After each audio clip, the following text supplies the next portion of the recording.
Assalamualaikum warahmatullahi ta'ala wabarakatuh. Alhamdulillahi rabbil alamin. Wassalatu wassalamu ala sayyidina rasulihil amin wa ala alihi wa sahbihi ajma'in. Subhanaka la ilma lana illa ma 'allamtana innaka antal alimul hakim. Wala hawla wala quwwata illa billahil aliyyil azim. Amma ba'd. Kaan ya? Sudah sebelah dekat. Tiga daripada bawah. Maka tiap-tiap satu daripada yang tiga bahagi itu. Okey. Qala al-musannifu rahimahullahu ta'ala wa nafa'ana bi'ulumihi fid daraini amin ya rabbal alamin. Maka tiap-tiap satu daripada yang tiga bahagi itu terbahagi pula atas dua bahagi. Tiap-tiap satu daripada tiga bahagi mana? Mukhaffafah, mughallazah, mutawassithah. Kita bahas pada dulu. Tu panggil tiap-tiap satu daripada yang tiga bahagi. Terbahagi pula atas dua bahagi, bagi dua pula. Kita bahas mughallazah, mukhaffafah, mutawassithah tu bagi dua pula. Pertamanya iaitu daripada dua bahagi. Najis aini namanya. Yang pertama nama dia najis aini. Kenapa najis aini? Iaitu tiap-tiap najis yang didapat akan zatnya, yakni kita boleh tengok zat najis. Tak. Dan segala sifatnya, iaitu warnanya dan rasanya dan baunya, itu panggil najis aini. Boleh nampak zat dia, stoko ada tahi kambing, stoko ada tepek tai ayam, tu ada zat dia, ada sifat dia pula, warna, rasa dan bau. Maka itu dia panggil najis aini. Keduanya, yakni bahagi kedua daripada tiga bahagi itu ada bagi dua kan. Yang kedua najis hukmi namanya. Yang kedua nama dia najis hukmi, iaitu tiap-tiap najis yang tiada dapat akan yang tersebut itu. Mana yang tersebut itu? Tidak ada zat, tidak ada sifat dia, bau, rasa dan warna. Itu panggil hukmi, yakni dihukum padanya ada najis. Umpama anak kita kecing atas kain kita riba dia je kecing pula atas kain kita. Pada tu kita dak dang nak pergi kerja. Kita pun buat saling kain plekat kita ni, kita jemur luar tu kejap. Tak, pasal dak nak basuh, gaduh nak pergi kerja. Kita pergilah kerja. Balik kerja, nak basuhlah kain. Tak, nampak tempat dia tu tak di sini. Tapi dia, bila dia balik kerja, zat dia tak ada. Sifat bau, rasa atau warna tadi tu nampak. Sifat dia tu tak ada. Tu maka dia panggil najis hukmi nama dia. Kerana apa najis hukmi? Tiada, mana? Tiap-tiap najis tiada dapat akan yang tersebut. Nak kata tersebut tadi itulah. Tersebut zat dia dan sifat dia tadi tu. Tu panggil najis hukmi. Syahadan. Syahadan tambihun. Dia ada dua masalah syarah kepada syahadan. Satu makna syahadan ialah makna tambihun. Tambihun ni iaitu ini suatu peringatan. Tu syahadan. Ini suatu peringatan, kata guru saya, bahasa Banjar, bahasa Melayu Banjar. syahdan. Maksud dia ini suatu peringatan. Tambihun hazal kalamul ati munabbihun liman ghafala. Kalam iaitu perkataan ayat yang akan datang ini memberi peringatan bagi barang siapa yang lupa ia. Satu, masuk kepada syahadah. Masuk yang kedua daripada syahadan, ada guru saya pula kata, guru yang lain pula mengatakan bahawa maksud daripadanya adalah kesimpulan. Kesimpulan. Jadi nak tahu maksud syahadah ni maksud tambih, peringatan ataupun maksud kepada kesimpulan, ni tengok daripada ayat dia. Dan tengok daripada perbahasan.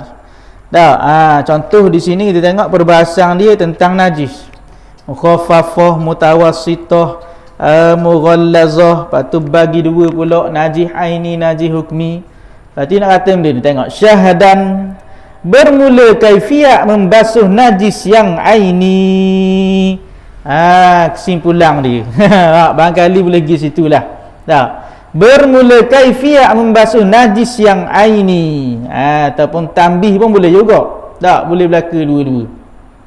Bermula kaifiat membasuh najis yang aini. Pasal tadi kita bahas najis aini, najis hukmi. Jadi macam mana nak basuh najis aini? Najis aini ni benda najis hak nampak zat dan ada sifat dia, bau, rasa dan warna. Iaitu jika ada ia najis aini mukhaffafah. Mukhaffafah kita bahas dah dulu, kenapa masuk mukhaffafah? Rengang. Rengang ni masuk rengang dah. Adakah rengang najis tu? Bukan rengang najis tu. Mukhaffafah ni pasal apa ulama kata nama dia mukhaffafah? Kerana syarak merengangkan pada hukumnya, yakni hukum membasuhnya. Cara basuh dia cara basuh dia kenapa ni? Rengang. Itu panggil najis yang rengang. Syarak merengangkan pada menghukumkannya, membasuhnya. Itu dia panggil rengang, najis rengang. Bukannya ambil najis tu ditimbang rengang, bukan. Rengang dari hukum dan dari cara basuhnya. Dan dia ada syarat lah. Syarat kepada najis mukhaffafah ni dia ada sebut dah sini. Apa kalau sebut kita ulang je, kita baca bahasa Arab dah. Bahasa Arab je syarat lah tu.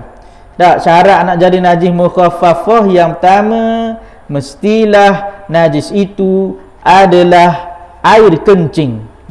Syarat yang pertama, mestilah daripada air kencing. Yang pertama. Apa kalau jumpa dalam kitab Jawi, kita lalu pula lagi. Ni pasal dalam bahasa Arab. Yang pertama, mesti syarat air najis mukhaffafah itu ialah air kencing.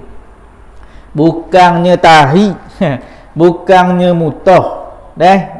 Yang pertama, mestilah air kencing, bukan tahi, bukan mutah, bukan darah, bukan nanah. Apa hak kita bahas najis dulu, jenis najis dulu tu. Pertama mesti air kencing. Yang kedua, mestilah adalah ia, yakni air kencing itu daripada kanak-kanak lelaki. Mesti kanak-kanak lelaki, bukan kanak-kanak perempuan. Lalu pasal apa kanak-kanak lelaki jadi istimewa pula? Apa kanak-kanak lelaki tak kanak-kanak perempuan? Orang tanya. Maka ulama jawab, pasal apa kanak-kanak lelaki tak kanak-kanak perempuan? Yang pertama, pasal apa kanak-kanak lelaki bukan kanak-kanak perempuan? Yang pertama jawapan dia ta'abbud kerana marinah. Itu jawapan dia nombor satu. Orang tanya berapa kanak-kanak lelaki istimewa boleh najis mukhaffafah ni? Kalau kanak-kanak perempuan ni tak jadi mukhaffafah, jadi mutawassithah. Berapa? Makanya kata ulama nombor satu jawapan dia ta'abbud kerana marinah. Mari daripada nas. Jadi nama dia nombor satu ta'abbud, iaitu kita rasa sifat perhambaan. Allah Ta'ala kata gitu-gitu. Nabi kata gitu-gitu lah. Sifat perhambaan kita nombor Nombor 1. Nombor 2. Nombor 1 jawapan dia gitu sebab mari nah tak tahu apa mari nah. Maka kerana kita hamba Allah Taala kata begitu, gitulah. Dak, bapa sembahyang zuhur 4 rakaat, 4 rakaat lah. Dah. Bapa sembahyang subuh 2 rakaat, 2 rakaat lah. Bapa sembahyang ke 3 lah. Ta'abbud. Nombor 1 jawapan dia. Sama juga ni, nombor 1 jawapan dia ta'abbud. Nombor 2 jawapan dia hikmah. Kerananya ada pun kecing kanak-kanak lelaki itu adalah lebih lembut daripada kecing kanak-kanak perempuan. Dia kata kecing kanak-kanak lelaki ni ulama kata dia lebih lembut daripada kecing kanak-kanak perempuan. Tu nombor 2 kata ulama. Tengok dari jenis. Jenis lembut barangkali bau. Bau dia lembut. Daripada kecing kanak-kanak puang. Kanak-kanak puang bau dia kuat sikit daripada kanak-kanak laki-laki. Jadi ayah hak sentiasa basuh kecing anak ni tahu kalau ada anak puang anak lelaki dia boleh tengok ni ulama sebut ayah hak ada anak puang dengan anak lelaki dia boleh tahu hak apa yang disebut oleh ulama. Kecing anak lelaki ni lebih lembut daripada kecing anak puang. Tu yang kedua. Yang ketiga kata ulama, tengok asal kejadiannya. Tengok asal kejadian. Bapa orang lelaki lagu mana? Asal kejadian lelaki daripada air, daripada tanah. Daripada tanah. Jadi hukum tanah najis ke suci? Suci. Ada pun asal kejadian perempuan daripada daging, daripada darah hukum dia apa? Najis.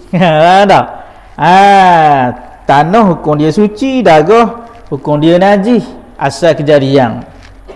Maka di situlah ada hikmahnya bahasa apa anak lelaki diberi kelebihan pada syarak pada mukhaffafah ni.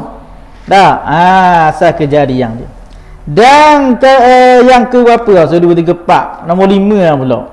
Dan setengah ulama kata apa orang lelaki itu diberi kelebihan pada kecing masa kecil itu kerana tengok pada cara baliknya.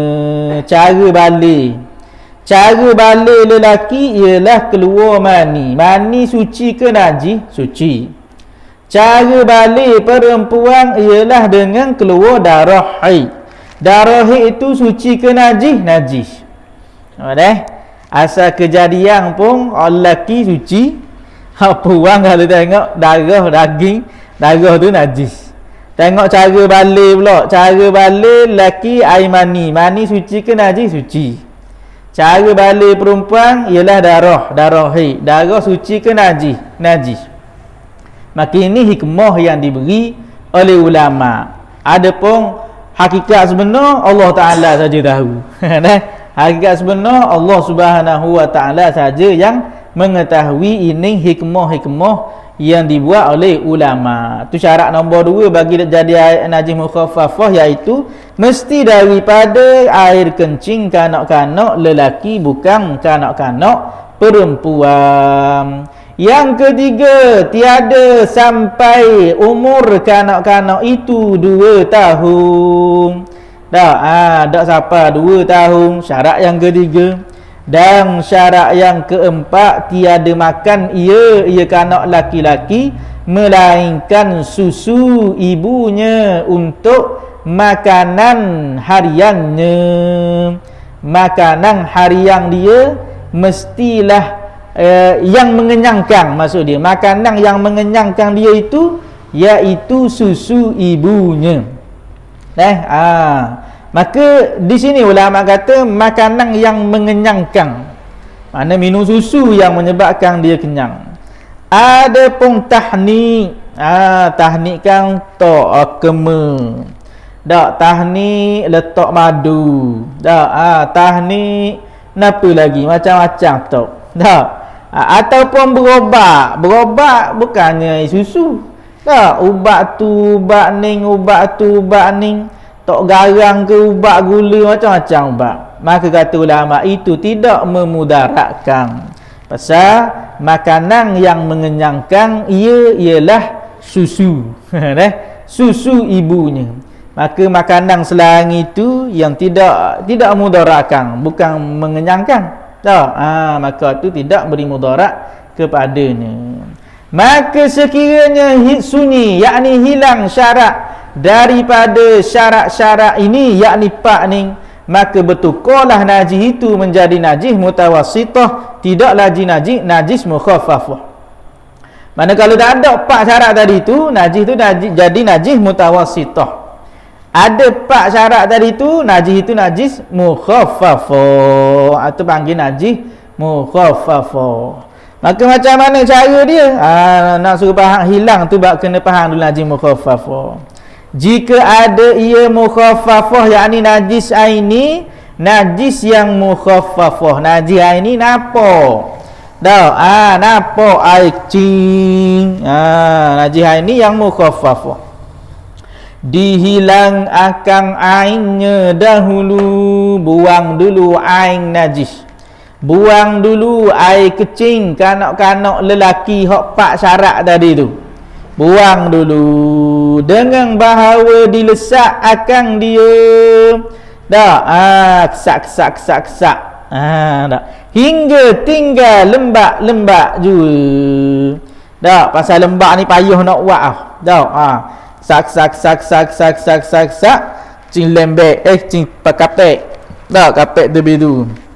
Makanya cukup pak syarat tadi tu dia najis mukhaffafah. Maka kesak akan dia sak hingga tinggal lembak juga. Tinggal lembak. Kemudian dipercik air atasnya biar rata. Ambil air, percik sembuh. Lain ni ada nyembuh. Sembuh siapa kata.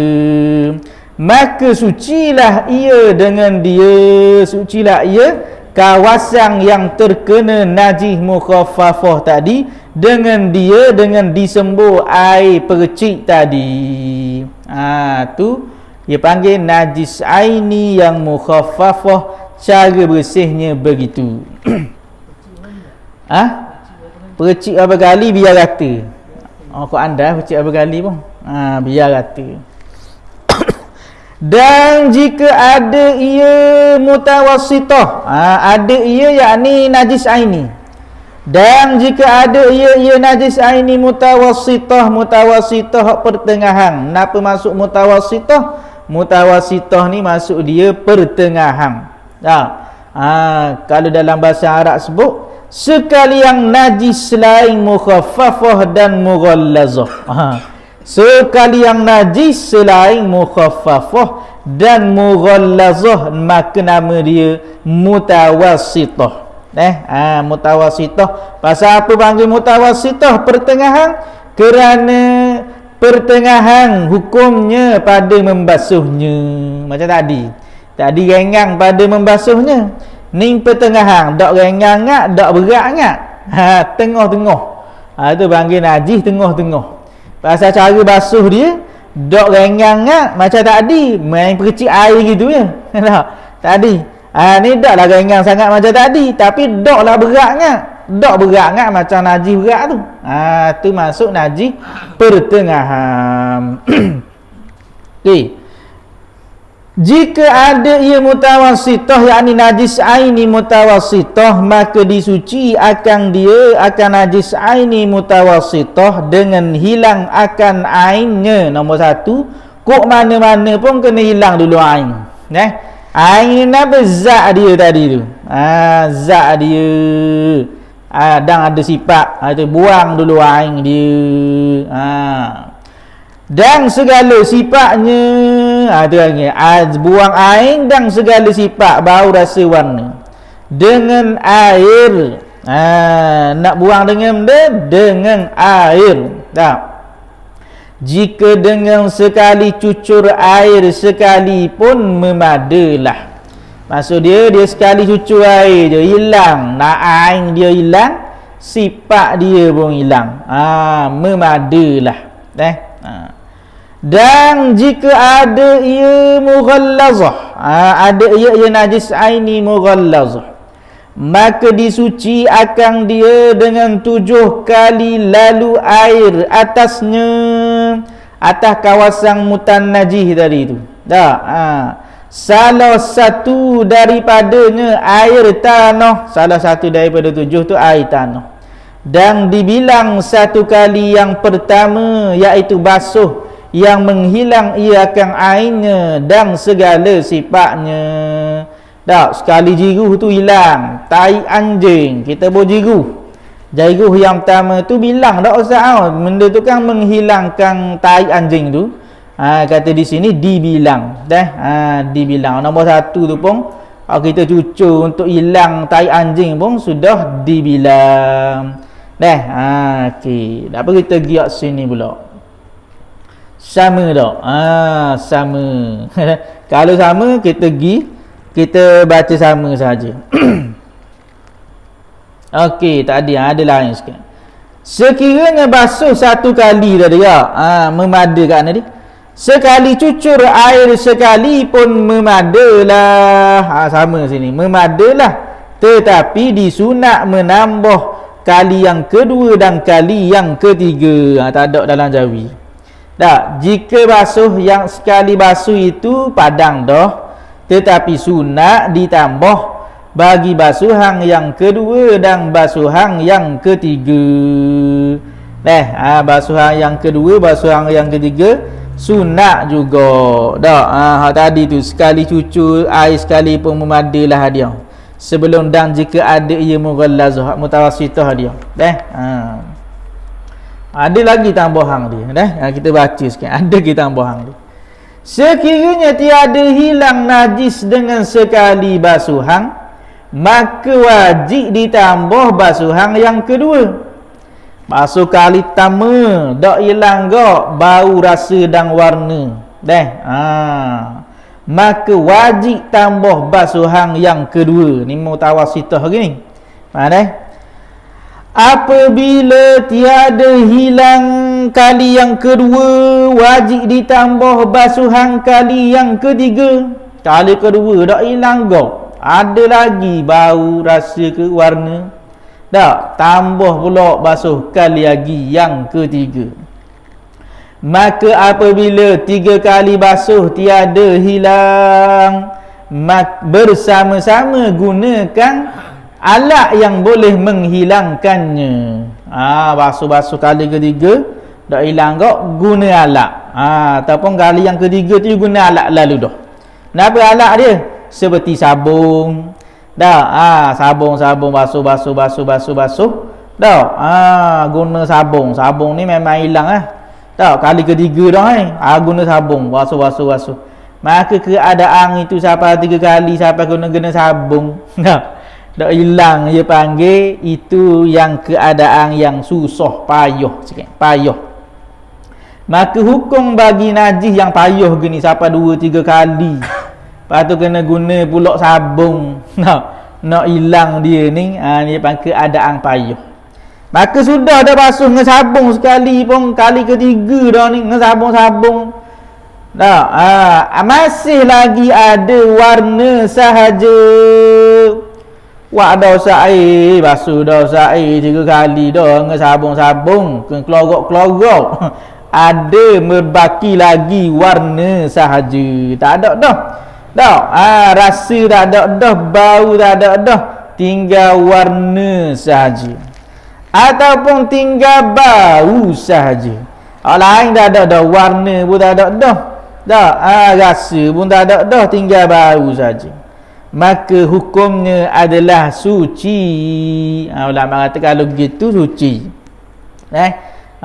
Basuh-basuh puas hati dah dengan sabun kelorok, tinggal warna saja. Basuh-basuh puas hati dah kelorok ambil sabun, tinggal bau saja, lain ada dah. Maka ulama kata hukumnya adalah suci.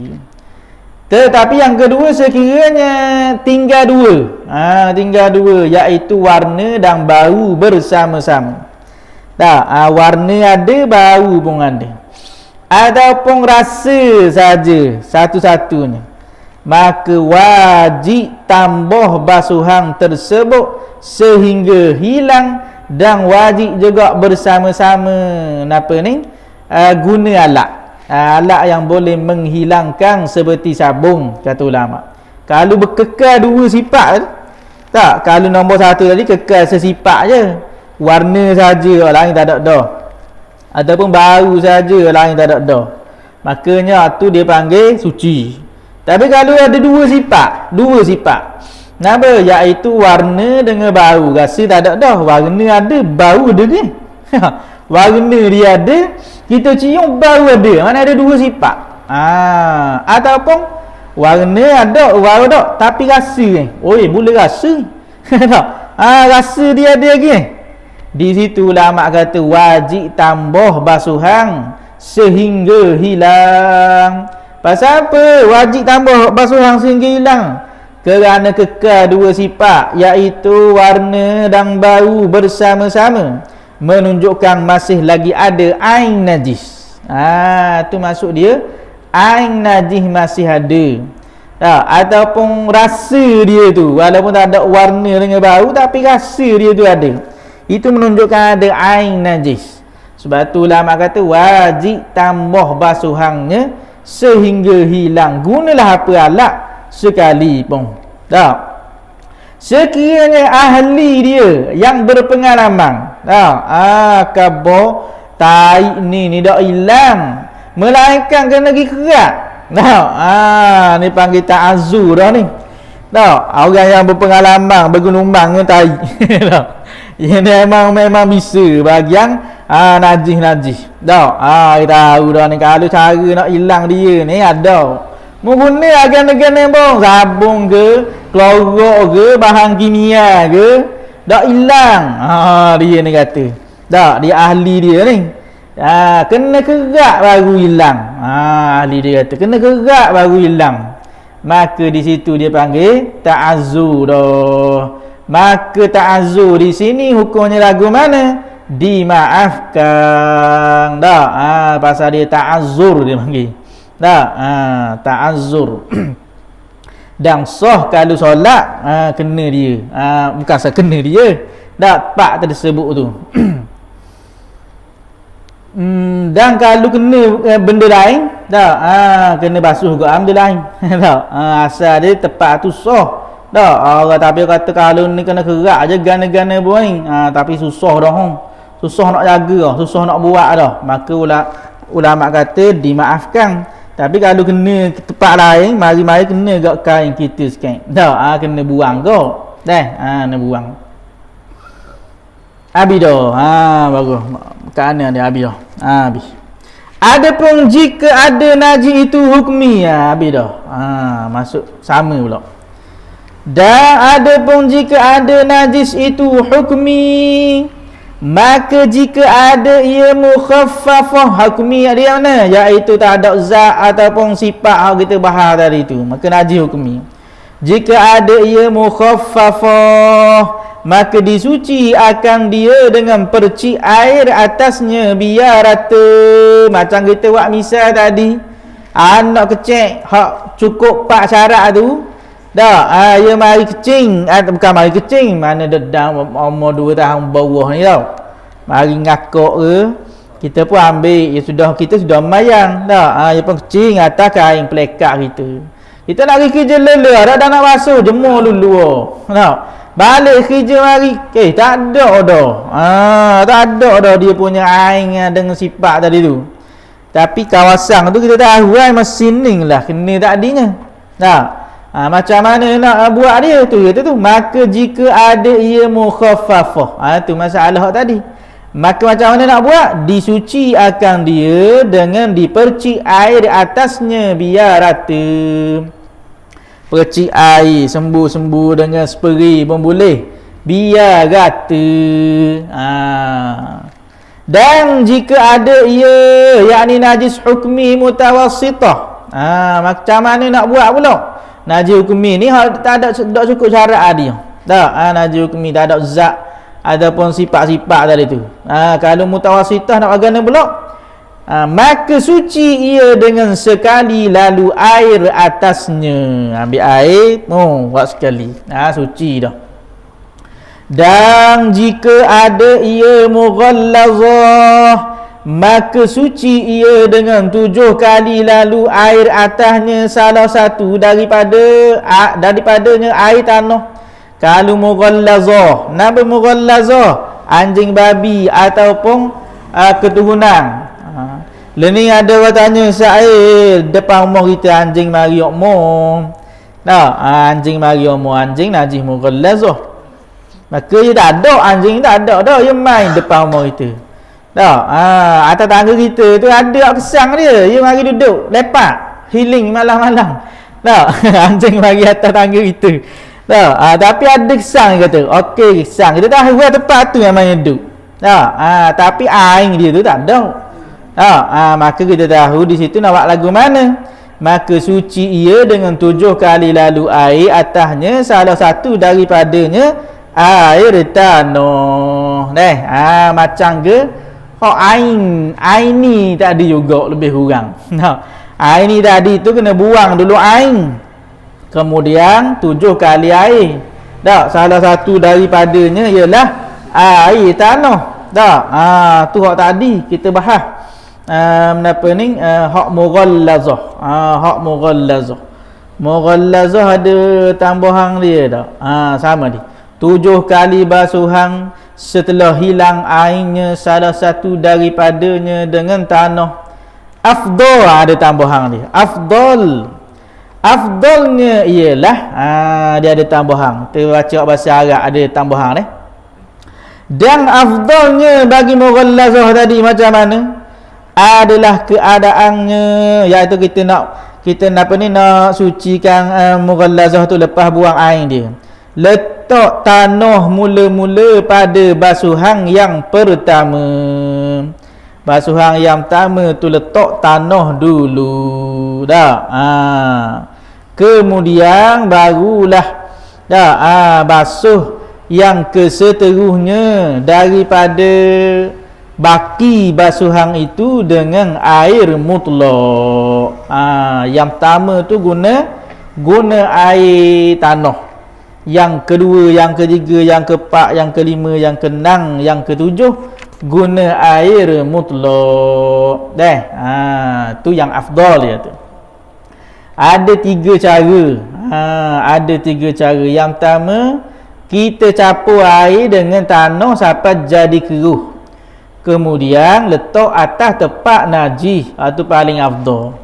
Ambil air secebok, ambil tanah, capur, kucar biar jadi keruh. Kemudian kita pun letak atas tempat najis setelah dihilang air najis. Ingat air najis tu kena buang dulu. Ambil, tak kucar, tak sekali. Itu yang afdal.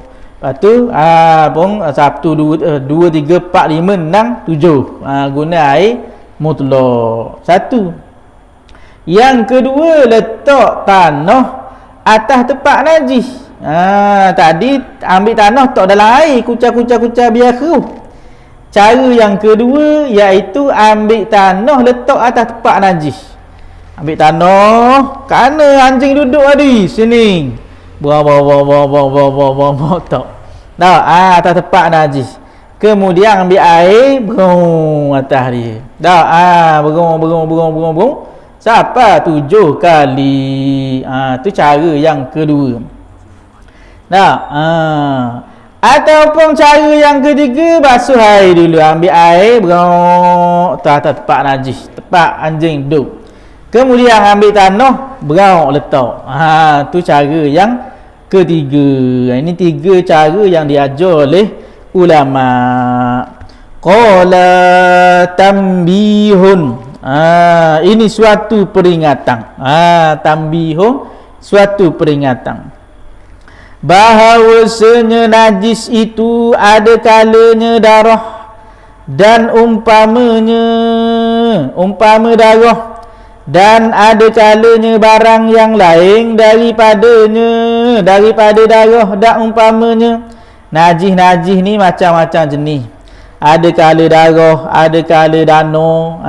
Kita bahas pada perjumpaan kita dulu. Tu umpama dia. Dan ada kalanya barang lain daripadanya. Ada kala bukan darah pun benda lain. Dah, tai. Dah, itu dipanggil lain daripadanya.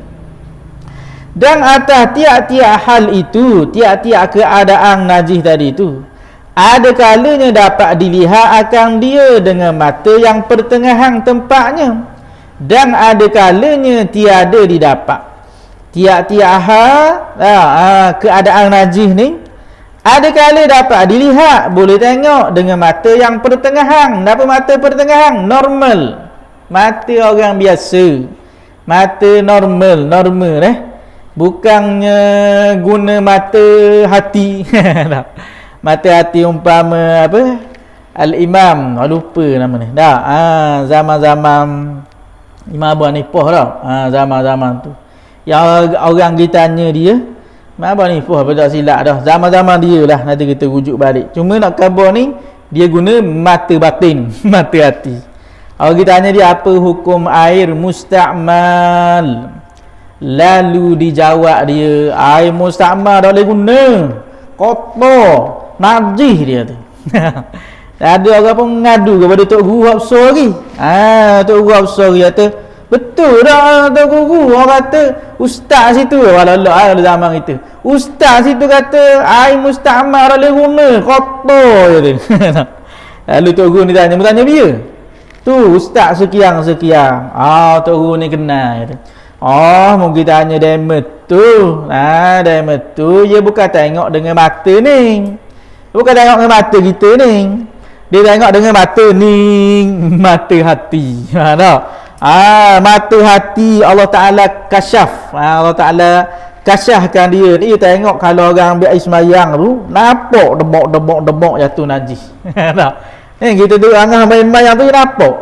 Kan dengan mata ni, mata hati. Dia boleh nampak tiap-tiap kali kita ambil semayang, jatuh daripada air semayang tu najis, yakni najis dosa. Maka tu tidak dikira di sisi syarak. Di sisi syarak ni mata yang pertengahan, normal. Hak normal. Biasa jumpa kita itulah mata pertengahan, pendengaran pertengahan. Tu masuk dia tu. Hak normal, hak biasa. Itu dihukum dalam syarak. Mata kita hak normal itu dihukum dalam syarak. Tempatnya ada kalanya tiada didapat. Kadang-kadang boleh tengok mata, iaitu mata normal ni. Kadang-kadang tiada dapat, tak nampak mata normal. Mata biasa ni. Maka jika tiada ataupun mata ni, ada mata orang mata kelabu, mata normal saya tapi kelabu ni pakai spek. Ada kira kau tu. Mata je kelabu, memang ada tahi depan ni. Mata je kelabu. Hak dikira mata yang normal, yang jelas. Mata yang dia kelabu tu kita ada kira juga. Ada kalanya nampak, ada kalanya tiada dapat. Maksud dia ada kala tak nampak. Dan atas tiap-tiap hal itu, maka jika tiada dapat dilihat akan dia, maka jika tiada dapat dilihat akan dia, akan najis, hal najis dari itu, maka dimaaf akan dia. Maaf kalau tak nampak dengan mata yang normal, maka dimaaf akan dia, yakni syarak memberi kemaafan. Sama ada ia darah atau lainnya, darah ke benda bukan darah ke, dimaafkan. Tak nampak, tak apa. Sama ada ia mughallazah atau lainnya, mughallazah ke, mutawassithah ke, mukhaffafah ke, dimaaf. Dan tu habis itu dulu. Kalau tak nampak dengan mata, darah ke bukan darah, mughallazah tak mughallazah, dimaaf. Tak ada pun. Dak, aku nampak tadi. Memang kena tai anjing. Tai anjing mughallazah. Cek. Tak ada pun. Tak ada kot. Cuba tengok. Tak ada. Kamu tengok belum? Tak ada. Nampak tak? Kata darah ke? Kena, aku nampak kena darah dia.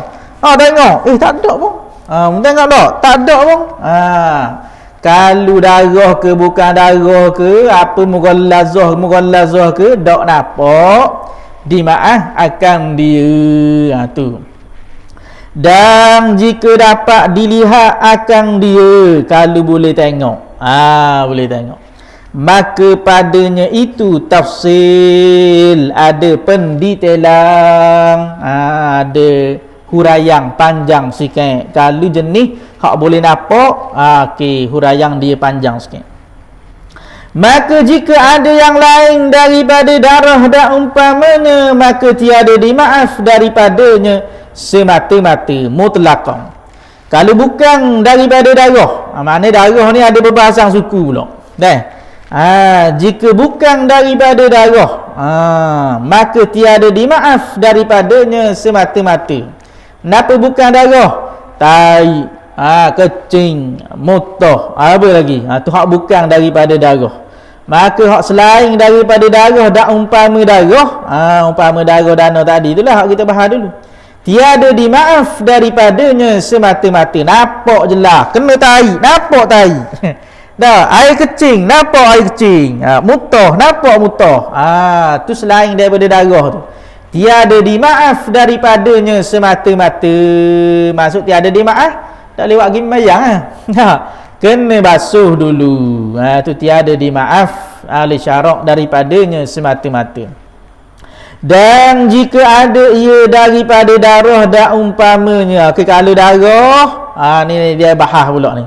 Maka iaitu 3 bahagi darah bagi 3 pula. Pertamanya, ni perbahasan bab darah. Barang yang tiada dimaaf daripadanya semata-mata. Tidak dimaaf mutlaqan. Darah tapi tak dimaaf. Kenapa? Iaitu darah yang mughallazah. Darah yang mughallazah. Darah anjing. Darah anjing, darah babi, kena dia. Tiada dimaaf. Dan darah dirinya yang sengaja ia melomor akan dia pada badannya. Ataupun bukan darah mughallazah, darah diri dia. Yang ambil ia lomor kat tubuh dia. Darah diri dia yang ambil lomor tubuh dia. Dan mana dia? Dilomor mana dia? Melomor akan dia pada badannya. Gilomor atas diri. Darah diri dia diri, bukan darah orang. Tapi ambil ngeleng tok kat tubuh dia. Maka tidak dimaaf. Atau yang bercampur ia dengan barang yang lainnya. Darah tu campur dengan benda lain, tak dimaaf. Darah bukan semata-mata darah, ada gak benda lain dengan darah tu. Nombor 1 ia panggil tidak dimaaf. Yang kenapa tidak dimaaf? Ulang mula, mughallazah. Darah tu darah daripada mughallazah, tidak dimaaf. Darah anjing babi keturunan, tidak dimaaf. Ataupun bukan darah anjing babi keturunan, darah diri dia yang ambil ilmu. Mana darah tubuhmu ambil ilmu? Buat tatu Pak, ambil darah dia. Jadi ni kita tanya tukang buat tatu yang sudah insaf. Tatu secara tradisional, secara yang insaf. Dia kata cara dia Ustaz Air nak buat tatu tu ambil darah kita. Lepas tu kena buat bawah kulit warna tau, tak ingat. Mana darah kita tu? Lomor tubuh. Lomor tubuh dia tu tiada dimaaf. Tiada dimaaf akan syarak. Ataupun nama bercampur dengan barang lain. Darah campur dengan lain, bukan semata-mata darah. Maka nombor 1 kong dia tiada dimaaf. Maksud tiada dimaaf kena basuh. Maksud kenapa tiada dimaaf? Kena basuh lah weh. Keduanya, darah yang dimaaf akan dia. Dimaaf akan dia jikalau banyak sekali pun. Darah tu maaf disyarak. Syarak maaf banyak sekali pun benda. Iaitu darah dirinya, darah diri dia sendiri tiada sengaja melomor akan dia pada badannya. Dak sengaja kena tubuh dia. Dak. Tiada bercampur dengan yang lainnya. Dak campur dengan benda lain. Syarat nombor 2, dak sengaja. Bukan dia sengaja, dak sengaja darah tubuh dia dak sengaja. Nombor 2, dak campur dengan benda lain. Dan nombor 3, keluarnya itu tiada dengan perbuatannya. Bukan perbuatan dia, perbuatan orang lain. Tu nombor 2. Darah yang dimaaf walaupun banyak, iaitu darah diri dia. Syarat darah diri dia dak sengaja. Bukan dia sengaja lomor, dak sengaja. Syarat yang kedua dak campur. Syarat yang ketiga bukan perbuatannya, tiada dengan perbuatannya. Itu nombor 2. Capu napa Capu ngetahi ke? Tak. Darah capu ngetahi. Darah capu debu-debu. Jadilah banyak. Tak. Apa aja capu-capu. Tak. Itu maksud capu. Dia nak darah semata-mata. Ketiganya, darah yang dimaaf akan dia jika sedikit ia, iaitu darah yang keluar daripada seseorang dengan perbuatan dirinya, atau darah yang ajnabi yang sunyi ia daripada berlomor. Darah orang tapi ia tak lomor.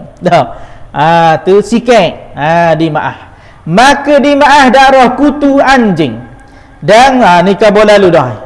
Mana darah hak sikit keluar daripada perbuatan diri dia. Mana ni? Darah yang dimaaf akan dia jika sedikit, sikit dimaaf, iaitu darah yang keluar daripada seorang dengan perbuatan dirinya, atau darah yang ajnabi sunyi ia daripada berlomor, tidak berlomor. Mana? Maka dimaaf darah kutu anjing. Kutu anjing mari enggak pok kena. Ada darah Ustaz. Sedikit nano, ni maaf. Nano sedikit. Dan dano yang ajnabi, dano ne sikit. Darah kutu, darah pijak, darah tuma, ikan bola lu dah. Yang dimaaf syarat. Demikian lagi tahi dan air kencing binatang terbang yang banyak bercampur dengan manusia, seperti lalak, kumbang, terbuang dan lipa. Darah yang payah. Darah payah tu tahi binatang terbang. Memang ada semua kat kita. Tahi lalak, tahi kumbang, tahi terbuang, tahi lipah. Tambihun, ini suatu peringatan. Habis dah ke masa? Habis dah. Bermula tiap-tiap najis yang jadilah ia umum balua dan payah kita hendak memelihara daripadanya itu, dimaaf akan dia dengan beberapa syarat. Syarat ni kita sambung pada minggu depan pula wallahu a'lam. Tak sudah habis. Bismillahirrahmanirrahim. Alhamdulillahirabbil alamin wassalatu wassalamu ala sayyidina rasulihil amin. Allahumma fa'alna ma 'allamtana wa 'allimna ma yanfa'una. Rabbana zidna 'ilma. Rabbana atina fid dunya hasanah fil akhirati hasanah wa qina azabannar. Sallallahu alaihi wasallam Muhammad wa ala alihi wasallam. Walhamdulillahirabbil alamin. Qabbalallahu minkum.